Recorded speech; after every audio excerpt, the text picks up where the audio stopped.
Hello friends, তোমরা সবাই কেমন আছো? আশা করছি তোমরা সবাই ভালোই আছো। আমিও খুব ভালো আছি। আজকের ভিডিওটা তোমাদের জন্য অনেক কাজের।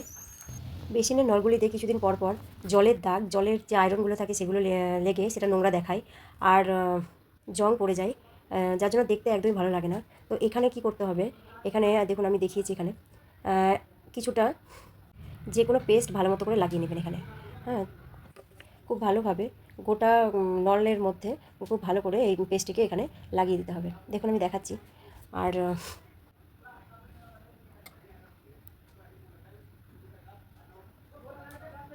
ব্যাস, তো আমার এখানে পুরো নলটিতে এখানে লাগানো হয়ে গেছে। দেখুন পুরো নলটিতে একদম জং পড়ে নোংরা হয়ে গেছে আর খুব বাজে দেখায়। যখন মুখ ধুতে যাওয়া হয় সেখানে তখন খুব বাজে দেখায় নলটি।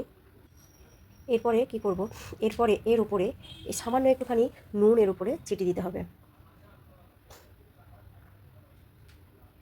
এবারে নুন দেওয়ার পরে একটি যে কোনো ব্রাশ ইউজ করা, আগেকার ব্রাশ হোক, আমি এখানে একটা ব্রাশ রেখে দিয়েছি এসব জিনিস পরিষ্কার করার জন্য।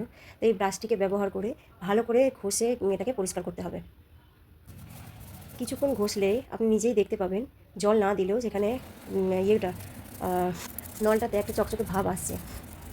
আর এটাতে করে পুরো নোংরা যেগুলো থাকে এটার গায়ে এগুলো সব পরিষ্কার হয়ে যায়। এবার আমি জল দিয়ে দেখাচ্ছি, দেখুন কতটা এটা পরিষ্কার হয়েছে। একদম নতুনের মতো লাগছিল, বিশ্বাস করবেন না, দেখতেই এখানে পাচ্ছেন পুরোপুরি পরিষ্কার হয়ে গেছে একদম। আপনারাও এটি করে দেখুন আর আমাকে কমেন্টে জানাবেন। এই ঘরের যে সিঙ্কটা থাকে রান্নাঘরের সিঙ্কটা রাতের বেলায় ধোয়ার পর বাসন টাসন যখন ধোয়া হয়ে যাবে, তারপরে এই বর্ষাকালে দেখা যায় অনেক ধরনের যাদের নোংরা পোকামাকড় ওখান থেকে উঠে আসতে পারে, সেই সব কারণে একটু রাতেরবেলা যদি নুন ছিটিয়ে রাখেন তাহলে সেটি আর হবে না।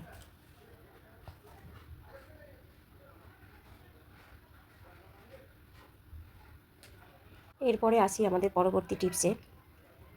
দেখুন এখানে আমি একটি কাগজ মানে পেপারের উপরে পেপার রেখেছি। এবারে পেপারের উপরে আমি সামান্য একটুখানি সিঁদুর দিয়ে দেবো। দেখুন এটা কতটা কাজে লাগবে আপনারা দেখেই বুঝতে পারবেন। আমি ভিডিওটি বানিয়েছি এই কারণে যাতে সবাই এটা সুবিধাটা পায়। আমি আমার ঘরে এটি মাঝে মধ্যেই করে থাকি। এই যে এখানে আমার ড্রেসিং টেবিলটা দেখতে পাচ্ছেন আপনারা।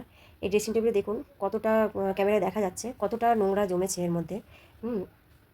মাঝে মধ্যে এটা পরিষ্কার করার দরকার পড়ে।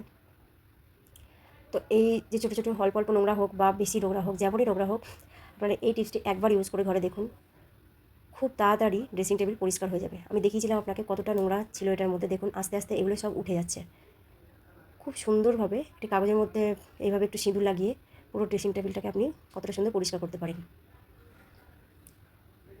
এই যে দেখুন আরও নোংরা, আমি এটাকে পরিষ্কার করে দেখাচ্ছি। উপরটা দেখুন কতটা পরিষ্কার হয়েছে। আমি ভিডিও করছি তাই খুব ভালোভাবে ঘষতে পারছি না, আপনারা ঘরে একবার করে দেখবেন, তারপর আমাকে কমেন্টে জানাবেন। জামা কাপড় পরিষ্কার করা এটা তো আমাদের প্রত্যেক দিনের কাজ। তার মধ্যে যখন ছেলেদের শার্টের এই কলারের জায়গাটা আমরা দেখি, যদি বেশি দিন হয়ে যায় সে নোংরাটা খুব ডিপলি নোংরাটা বসে যায় তার কলারের মধ্যে, তখন সেটা পরিষ্কার করা আমাদের মেয়েদের জন্য খুব ঝামেলার হয়ে ওঠে। তো এটাতে আপনারা একটুখানি পেস্ট এর মধ্যে লাগিয়ে দিলে, লাগিয়ে এইভাবে ব্রাশের সাহায্যে আস্তে আস্তে ব্রাশটাকে ঘষতে থাকবেন, দেখবেন নোংরাটা ধীরে ধীরে উঠে যাবে। আমি করে দেখাচ্ছি একটি শার্টের ওপরে এটি। তো দেখুন আস্তে আস্তে কলারের দাগটি উঠে যাবে। আর হালকা ফুলকা দাগ হলে তো করতেই পারেন, সেটা কোনো ব্যাপার না, কিন্তু যেদিনকে বেশি কয়েকদিন পরা হয়ে যায় জামাটা তখন একটু বেশি চিটের দাগটা বসে যায়। সেই ক্ষেত্রে আপনারা দেখবেন একটি পেস্টের একটুখানি প্রলেপের মধ্যে লাগিয়ে যদি এভাবে ব্রাশ দিয়ে হালকা করে ঘষে নিন তো খুবই কাজে দেয়। আর টুথব্রাশ দিয়ে করলে এটি ছিঁড়েও যায় না। অনলাইনে অর্ডার করা আলু এইভাবে এই নেটের মধ্যে আসে। অনলাইনে পারচেস করা আলুগুলি কি আপনার বাড়িতে এইভাবে আসে? তাহলে এই নেটের মধ্যেই থাকা অবস্থাতেই সেটাকে ধুয়ে নিন, তাহলে আলুগুলি ছড়িয়ে যাবে না। ঘরে যখন চাউমিন বানাবেন তখন সেই গরম জলটিকে না ফেলে দিয়ে যদি এইভাবে আপনারা ছাঁকনি ধোয়ার কাজে ব্যবহার করেন, ছাঁকনি একটি জায়গাতে রেখে ছাঁকনির ওপরে গরম জলটিকে দিয়ে দেবেন, তাতে করে গরম জলটিতে ছাঁকনির ছিদ্রগুলি আস্তে আস্তে ভিজে সেটি পরিষ্কার হবে। আর পরে হালকা হাতে একটু ব্রাশ ঘষে নিলেই হয়ে যায়। ছাঁকনিতে ডেলি নোংরা জমে, চা ছাঁকলে তো সেটাতে নোংরা জমবেই, তো সেই নোংরাগুলি না এই গরম জলে পরিষ্কার হয়ে যাবে। আর চাউমিনটি একটি ঝুড়ির মধ্যে ছাঁকতে দিয়ে দেবেন, তাহলে জলটি সম্পূর্ণ বেরিয়ে যায়।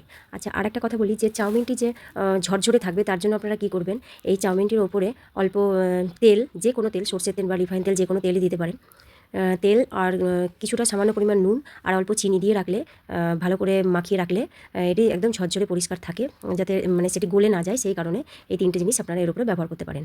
ধন্যবাদ।